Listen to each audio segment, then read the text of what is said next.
तो आज की कहानी है अनामिका की। अनामिका एक बहुत ही सुलझी हुई और बहुत ही खुशमिजाज किस्म की लड़की थी। वो बहुत ही ज़्यादा सुलझी हुई लड़की थी। उसके पापा एक आर्मी ऑफिसर थे, जिनका तबादला होना एक आम सी बात थी। तो इस बार भी ऐसा ही हुआ। उनके पिताजी का तबादला हुआ गुवाहाटी में। अब ये चीज़ अनामिका को बहुत ही ज़्यादा परेशान करती थी, क्योंकि जब भी तबादला होता था, इससे उसके स्कूल फ्रेंड्स और उसका स्कूल सब कुछ छूट जाता था। बहरहाल उसके पिताजी ने उसका एडमिशन एक स्कूल में करवाया। वो गुवाहाटी का एक बहुत ही बड़ा स्कूल था, काफ़ी नाम था उस स्कूल का। तो जब अनामिका पहले दिन स्कूल गई तो उसने देखा कि स्कूल वाक़ई में बहुत अच्छा था। वहाँ उसकी मुलाकात होती है रुचि नाम की एक लड़की से।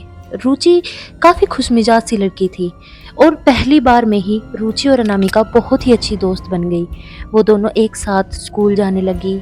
धीरे-धीरे समय यूँ ही बीतता चला गया और अब अनामिका को उस स्कूल में आते-आते 1 हफ़्ते के आस-पास हो चुका था। तो रुचि उसकी बहुत ही ख़ास दोस्त बन जाती है। एक दिन रुचि उससे कहती है कि चल यार अनामिका, हम कैंटीन चलते हैं।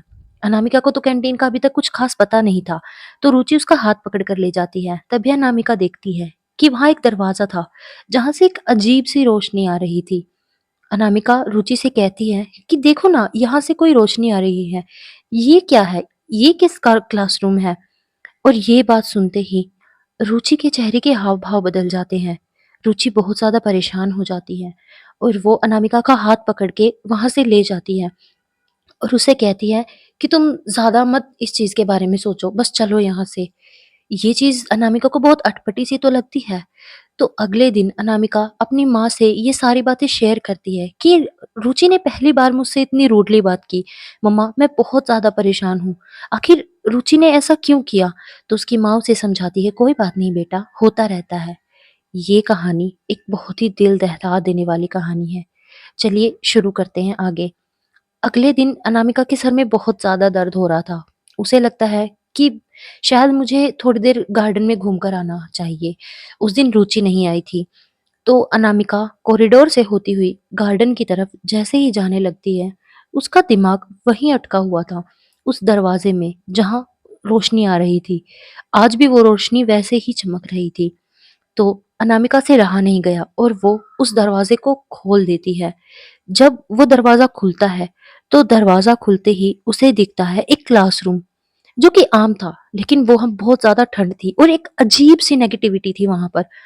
अगले दिन अनामिका ये सब बर्दाश्त नहीं कर पाती। वो जब स्कूल से वापस आती है, तो वो अपनी माँ से एक अलग तरीके से बर्ताव करती है। वो अपनी माँ से कहती है, "माँ, मुझे हलवा खाना है, क्या आप मुझे हलवा बनाकर देंगी?"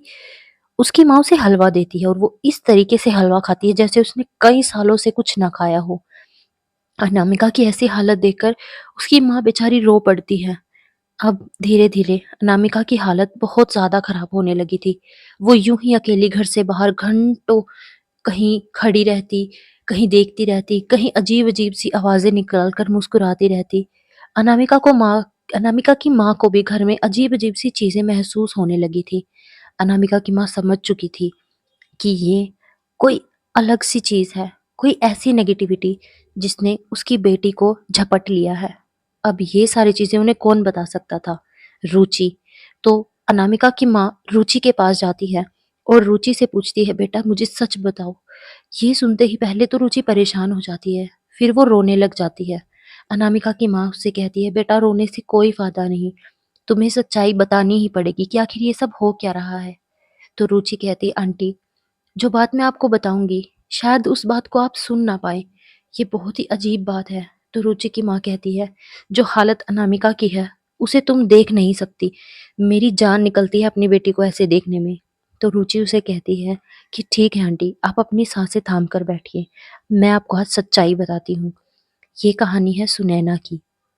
सुनैना बेचारी एक 12 साल की लड़की, जो पहली बार ही उस स्कूल में आई थी। उस स्कूल का कॉरिडोर देखकर, उस स्कूल को देखकर सुनैना को ऐसा लगा जैसे उसे एक नई ज़िंदगी मिल गई हो, लेकिन ऐसा नहीं था। स्कूल की कुछ शरारती लड़कियों ने उसे पहले दिन ही बुली करना शुरू कर दिया था।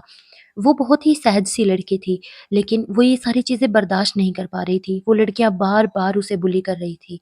एक दिन तो हद हो गई। उन्होंने उससे बदला लेने के लिए उसे उस क्लासरूम में बंद कर दिया, उसे धक्का दे दिया और वॉचमैन बिना उसे चेक किए यूँ ही स्कूल से चले गए। वहाँ बेचारी सुनैना की मौत हो चुकी थी, एक ऐसी दर्दनाक मौत जो कोई सहन भी ना कर सके। उस दरवाजे के पीछे का सच जब रुचि अनामिका की माँ को बताती है तो अनामिका की माँ के पैरों तले ज़मीन निकल जाती है। तब तक अनामिका के शरीर में घुसी हुई सुनैना वहाँ से आती है और वो ज़ोर-ज़ोर से चिल्लाने लगती है। वो भागती है और उन सारी लड़कियों को मार डालती है जिन्होंने उसके साथ ऐसा किया था। अनामिका की माँ तो टूट सी जाती है। वो अपनी बेटी की ऐसी हालत नहीं देख सकती थी। अनामिका सच में बहुत बुरी हालत में थी, पर वो कर भी क्या सकती थी? वो बेचारी कभी चर्च में जाकर प्रेयर करती, कभी इधर-उधर भटकती। उसका हाल पागलों जैसा हो गया था। अपनी इकलौती बेटी को इस तरीके से देखकर उसकी माँ खुद भी पागल हो चुकी थी। वो बस चाहती थी कि किसी तरह उसकी बेटी की जान बच जाए। एक दिन वो बहुत हिम्मत करके सुनैना से बात करती है, जो कि अनामिका के शरीर में घुसी हुई थी। वो सुनैना से कहती है, मेरी बच्ची को छोड़ दो, तुम्हें इंसाफ मिल चुका है। तो सुनैना कहती है, नहीं, उस एक लड़की से अभी बदला लेना बाकी है जिसने मुझे उस क्लासरूम में धक्का दिया था। तो अनामिका की माँ उससे कहती है कि बेटा, उसे तो सज़ा कानून भी दे सकता है, ज़रूरी नहीं कि हर किसी को तुम ही सज़ा दो। उसकी माँ उसके आगे गिड़गिड़ाती है, हाथ जोड़ती है और भीख माँगती है अपनी बच्ची की जान की। सुनैना अनामिका के शरीर से ज़ोर से गुर्राती है और कहती है, क्या कानून मुझे वापस ला सकता है? नहीं ना, मैं उसे नहीं छोड़ूँगी। लेकिन तभी वहाँ पुलिस आती है और अनामिका के शरीर में घुसी सुनैना से वादा करती है कि हम उसे सज़ा ज़रूर देंगे, तुम इस शरीर को छोड़ दो। तभी अनामिका का शरीर हवा में उड़ता है और वो सुनैना को इंसाफ दिलाने के लिए पूरी की पूरी कोशिश करते हैं।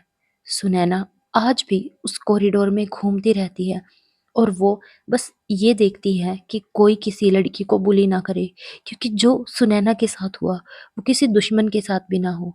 आज भी सुनैना की आत्मा उसी क्लासरूम में भटकती रहती है। हाँ, उसने अनामिका के शरीर को ज़रूर छोड़ दिया है। कहानी पसंद आई हो तो सब्सक्राइब एंड लाइक ज़रूर करें।